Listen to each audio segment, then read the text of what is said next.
Bom dia, Igreja Amarelinha, bom dia a você que está assistindo, né? Nos assistindo. Hoje é o primeiro domingo do mês de janeiro de 2021 e é um privilégio muito grande estar aqui com vocês, ok? Hoje nós vamos dar continuidade nessa revista Teologia das Boas Obras e hoje é a lição 8, cujo tema é a Igreja e a Violência Doméstica. E o versículo-chave da lição, ele diz assim, está lá em Efésios 5:25, ele diz: maridos, amai vossas mulheres, como também Cristo amou a igreja e a si mesmo se entregou por ela. Efésios 5:25. Né? O que acontece? Esse versículo, né, ele diz que o marido tem que amar a mulher, e esse texto de Efésios diz que a mulher tem que ser submissa ao marido, né? E muitas vezes as pessoas se aproveitam, né, os maridos principalmente, erroneamente, né, e dão uma outra interpretação ao que é ser submissa, né? Na verdade, a mulher é submissa, né? Só que o homem ama a mulher como Cristo amou a igreja. Então, Cristo, ele se entregou pela igreja. Ele fez de tudo pelo corpo de Cristo, né? E quem ama a sua esposa, ama a si mesmo, né? E o que acontece? Se ama, é porque quer fazer o melhor para essa pessoa. Então, Cristo quer uma igreja sem mácula, pura. E o homem que ama a sua esposa, né? Ele também quer manter a sua esposa bem, né? Pura e sem mácula. O que acontece? Essa lição, a igreja e a violência doméstica, essa violência doméstica é uma coisa que acontece desde sempre, né? Desde os primórdios, né? Infelizmente isso já acontece. E mais especificamente aqui, a gente vai tratar sobre violência doméstica em relação ao casal, né? O marido com a esposa, o companheiro com a companheira, mas nós sabemos que existe violência doméstica de outros tipos, né? Com outras pessoas sem ser o casal, né? Às vezes é um maltrato, né? Com uma avó, com um idoso, com a criança, né? Que apanha demais, né? Então, isso tudo é violência doméstica. Só que nesse caso aqui, a gente vai conhecer um pouquinho mais, falar um pouquinho mais sobre a violência doméstica contra a esposa, ok? Contra a mulher. Aqui, o objetivo da lição diz assim: conscientizar a igreja de sua responsabilidade social com as mulheres que são violentadas, acolhendo-as com oração e amor para orientá-las a proceder em tal situação, ganhando assim um lugar de escuta para a apresentação do evangelho e ou afirmação da doutrina, né? A gente se pergunta, né? Num caso desse, chega alguém lá na Amarelinha, por exemplo, né, que apanha do marido, que sofre violência, pode ser física, pode ser psicológica, pode ser moral, né? Então, vários tipos, né? Será que nós estamos preparados, né, para receber essa pessoa, para aconselhar? O que a gente sabe sobre o assunto? Como que a gente pode proceder? Então, nós vamos ver aqui, segundo a introdução da lição, né, que a cada 15 segundos uma mulher é violentada no Brasil. E quem deu essa estatística foi a secretária Maria Laura Pinheiro, durante um debate transmitido pela TV Câmara em 2009. Então, quer dizer, esse dado é de 2009. Então, 15 segundos uma mulher é violentada no Brasil, né? A gente não está nem falando a nível mundial, né? Estamos falando só daqui. E aí, essa matéria saiu também na Agência Brasil, né? E diz assim: para coibir essa violência, segundo Laura Pinheiro, existem hoje no país 339 delegacias da mulher. Destas, boa parte está aqui no Rio de Janeiro, no Sudeste, aliás, né? Eu não sei esses dados hoje, né? Eram 339 delegacias de mulher no Brasil em 2009, né? E aí, agora eu não sei quantas, né? Na maioria das vezes, ela salienta, essa violência é praticada dentro do lar, né? Que coisa triste, né? A gente não está falando de você sair na rua e ser atacada, a gente está falando dentro da casa, que era para ser um lugar de paz, né? E acontece isso, infelizmente. E ainda na pior das vezes, a mulher, na pior hipótese das vezes, a mulher nem denuncia, né? Ela tem medo de denunciar, tem medo do marido, tem medo do que pode acontecer, às vezes tem filhos, né? Não sabe o que vai acontecer, né?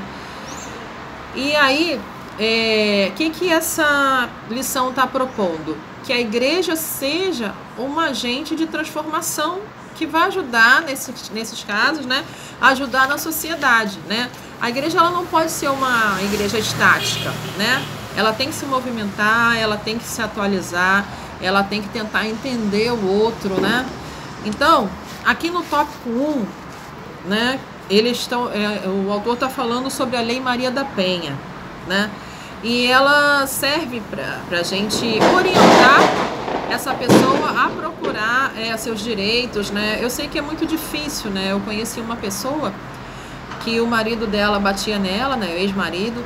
E quando ele ia fazer isso, ele trancava a casa toda, fechava os basculantes para nenhum vizinho se meter e se envolver, né? E é difícil, porque se você chama uma polícia, normalmente não vai. Eu sei porque eu já chamei uma vez e não vai, né? E essa Lei Maria da Penha, ela foi criada em 7 de agosto de 2006 e ela foi dar um respaldo maior hoje em dia, né? Nós sabemos que ainda não é perfeito, muitas das vezes as mulheres continuam sem serem ouvidas, né? Mas pelo menos aconteceu esse movimento, né? E diz assim: nesta lei, a ofendida não poderá entregar intimação ou notificação ao agressor e garantia de proteção policial, quando necessário, comunicando de imediato ao Ministério Público e ao Poder Judiciário. Deve-se também informar a ofendida os direitos a ela conferidos.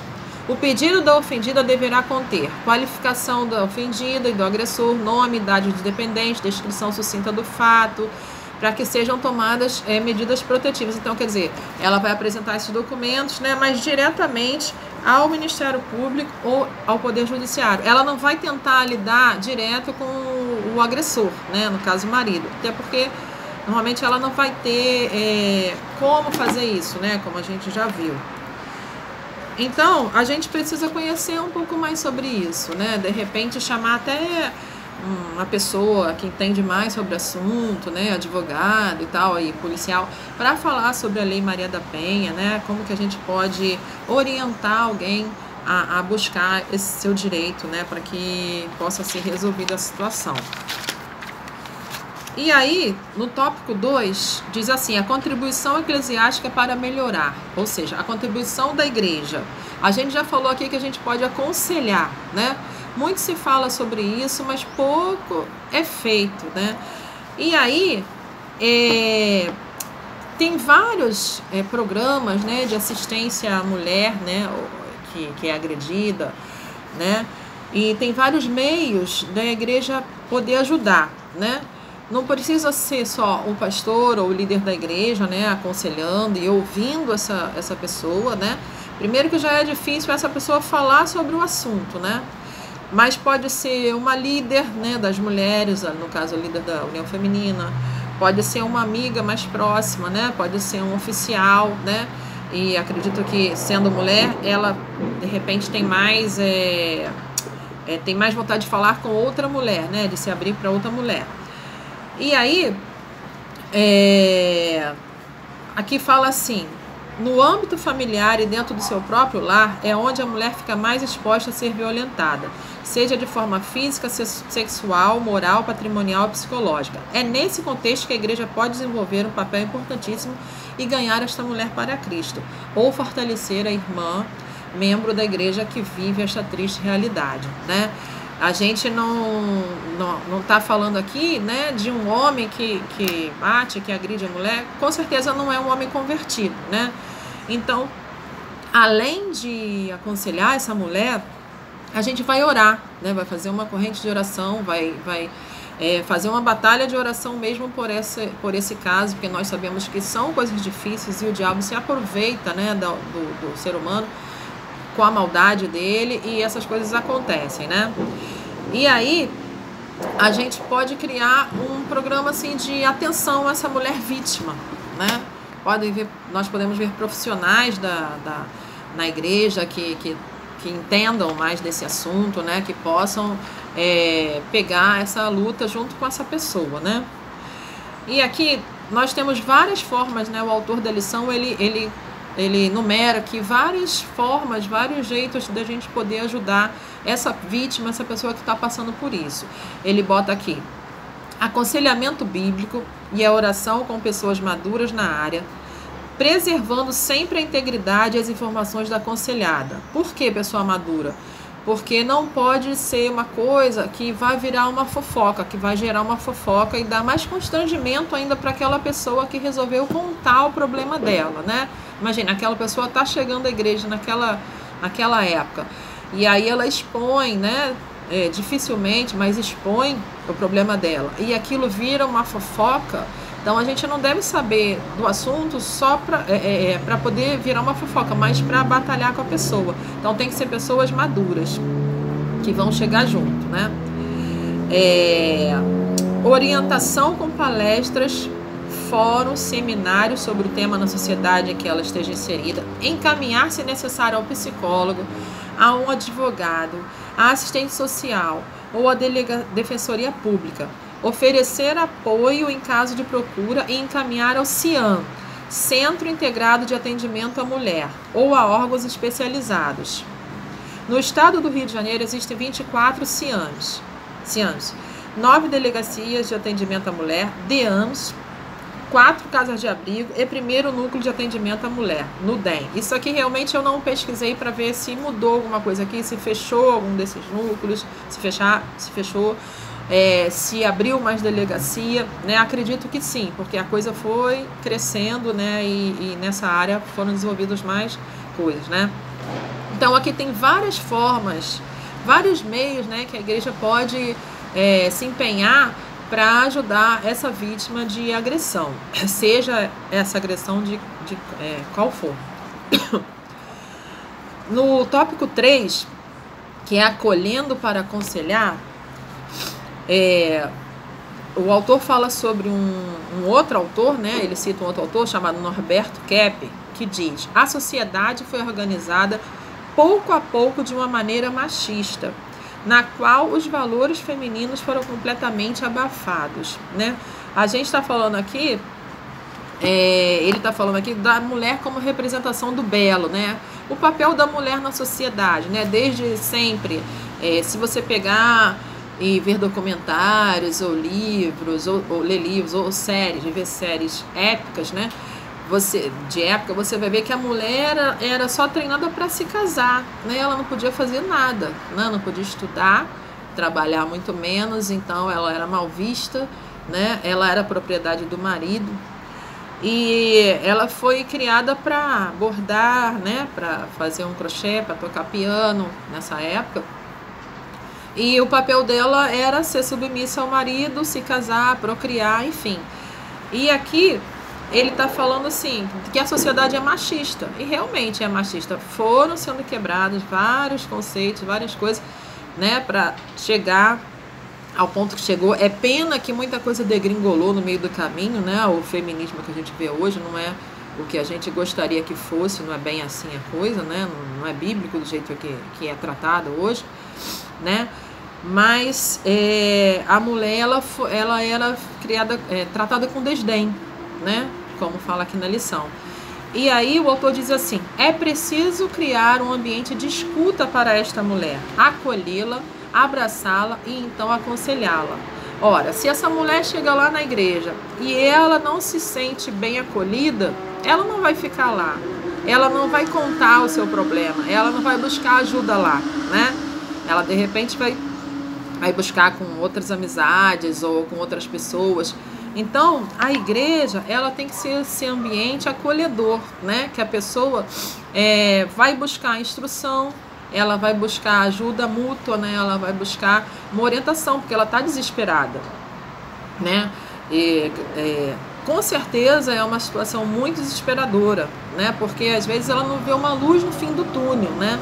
Essa lição aqui é voltada, falando mais da mulher, né? Por causa da violência doméstica, ela é mais voltada para a mulher, né? Raramente você ouve um caso assim isolado de homem que apanha da esposa, homem que apanha de mulher. São casos assim raríssimos que acontecem, né? Também, mas é muito raro, né, esse tipo de abuso. E ele continua, mas o que acontece? O que acontece? Como eu estava falando, né, é preciso criar esse ambiente, né, acolhedor, mas tá falando mais da mulher. Mas por que é importante também vocês, homens, ouvirem essa lição, ouvirem esse assunto? Porque é como você vai receber essa pessoa na igreja, né? Que deverá ser uma mulher, uma moça, né? Então o homem também precisa saber lidar com isso. É claro que o ideal é que ela seja aconselhada por uma mulher, mas o homem precisa ouvir, porque nós, como igreja, templo de portas abertas, nós recebemos todo tipo de pessoa. Então, se a pessoa chega lá e você olha torto, ela já vai se sentir discriminada, ela vai se sentir rejeitada. Então, tanto a mulher como o homem precisa ouvir isso daqui, né? Precisa ser sensível a esse tema aqui, né? E para fechar aqui, eu queria fazer aqui a pergunta, né, que está na lição. Qual será a nossa postura? Aconselhar essa mulher, né, que essa mulher perdoe o agressor e não denuncie, que ela não perdoe e denuncie, né? É uma coisa bem difícil, né, para nossa, pela ética, né, e pela Bíblia, né? O que a gente aconselharia, né? Eu certamente aconselharia a denunciar. Aí, se a pessoa vai perdoar, né, que é o que a Bíblia manda, perdoar, eu acho que seria uma coisa gradativa, né? É bíblico, acredito que a pessoa consiga perdoar, mas é necessário denunciar, porque se esse agressor não parar, né, e essa coisa não tiver fim, e a pessoa vai definhando, né, e vai vivendo com esse problema, de repente pode até vir a morrer, né, nas mãos desse agressor. Então, o que a gente vai aconselhar? Isso é uma coisa que o Espírito Santo vai dizer, né? Vai dizer para quem está aconselhando e para quem está recebendo conselho, né? Se essa pessoa se converter, aceitar Jesus, é o Espírito Santo que vai fazer a obra. Então, nós não somos Deus, não somos juízes, mas nós temos que entender, né, compreender essa situação para poder ajudar, porque nós somos luz, nós somos sal, nós temos que fazer a diferença no mundo, né? Então, para concluir, eu coloquei assim, que nós possamos entender para sabermos como agir diante daquela irmãzinha ou congregada da igreja, que vem até nós pedindo socorro. Que estejamos preparados. Jesus está voltando e é dever da igreja ajudar a transformar a sociedade. Amém? Então, que você consiga, né, discernir quando uma pessoa com esse tipo de problema chegar à igreja, chegar até você, né, ela se sentir confortável para falar sobre isso com você, né, ou com alguma outra irmã da igreja, ou com o líder da igreja no momento, que você possa pedir orientação a Deus para poder estar ajudando uma pessoa com esse tipo de problema. Amém? Até o próximo domingo, então. Beijo.